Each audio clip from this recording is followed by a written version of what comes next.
Oi, meus amores. Hoje nós vamos contar mais um pedacinho da história de Jesus.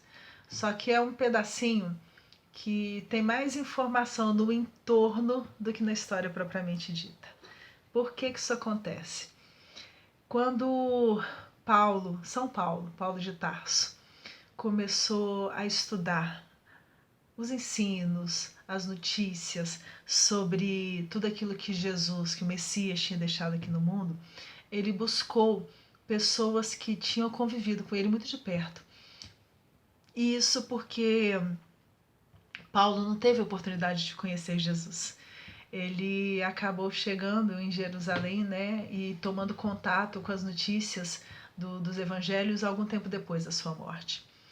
Mas o fato é que Paulo foi buscar notícias com algumas pessoas, e uma das pessoas que ele procurou para saber um pouco da história do Cristo foi Maria de Nazaré, Maria, mãe de Jesus.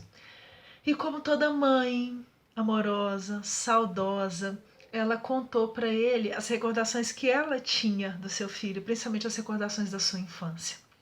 A ideia de Paulo era um dia escrever um evangelho, só que os caminhos dele foram diferentes.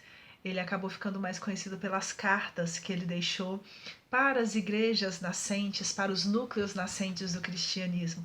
E o projeto do evangelho foi ficando para depois. E exatamente por conta disso, chegou uma época da sua vida, quando ele já estava sendo levado para Roma, em que ele pediu a um grande amigo seu, que já o acompanhava há muitos anos nas viagens, pediu a esse grande amigo que assumisse essa tarefa de escrever mais um evangelho, mais uma história da vida de Jesus. E por causa disso passou para ele todas as anotações que ele tinha feito ao longo da sua vida. Esse amigo era Lucas. Por isso é no Evangelho de São Lucas que a gente encontra a maior quantidade das referências relacionadas à infância de Jesus. A história que nós contamos na semana passada sobre Simeão e o menino, ela está narrada no Evangelho de Lucas. Lucas comenta que além de Simeão, que estava no templo, né, se encontrava no templo quando José e Maria foram apresentar o Cristo, estava também lá Ana, uma profetisa, já bastante avançada em anos, já idosa, que havia ficado casada durante 7 anos só, quando muito jovem, mas que viveu até mais de 80 anos. E ela também pressentiu a chegada daquela criança. Tanto é que enquanto Jesus estava no templo sendo apresentado, de acordo com os recursos exigidos pela lei, né, dos preceitos exigidos pela lei, por José e Maria, Ana estava dizendo do lado de fora da notícia da vinda daquele Cristo. Lucas não conta um fato que é bem interessante, porque Mateus, e tem essas questões também de diferença, tá? Porque às vezes um fica sabendo de uma parte, um lembra mais de outro, tem essas diferenças. Mas Mateus comenta que pouco tempo depois que os reis magos visitaram a criança, José teve um sonho, dizendo, onde nesse sonho um anjo, aquele mesmo anjo, apareceu para ele, dizendo a ele para pegar a criança e a sua mãe e fugir para o Egito, porque Herodes ia descobrir que ele tinha sido enganado pelos reis magos. Lembra que lá atrás a gente disse que ele pediu assim do tipo, fazendo cena, né? Não, vai até lá e se vocês encontrarem a criança, volta, porque eu também vou lá homenageá-la, levar presentes. Mas na verdade ele estava querendo era dar um jeito de acabar com a criança. Pois é, como os reis magos não voltaram, ele desconfiou de que alguma coisa muito errada tinha acontecido. E revoltado, com raiva, ele fez os cálculos mais ou menos lá, né, do tipo, eles estiveram aqui há tanto tempo, então se nasceu naquela época, a criança hoje deve estar, sei lá, com um ano e pouco. E como aconteceu em várias épocas da história da humanidade, ele resolveu o problema para ele.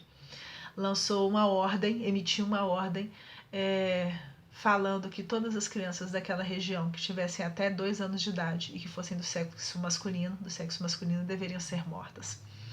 E esse anjo apareceu para José exatamente para impedir que acontecesse isso com Jesus.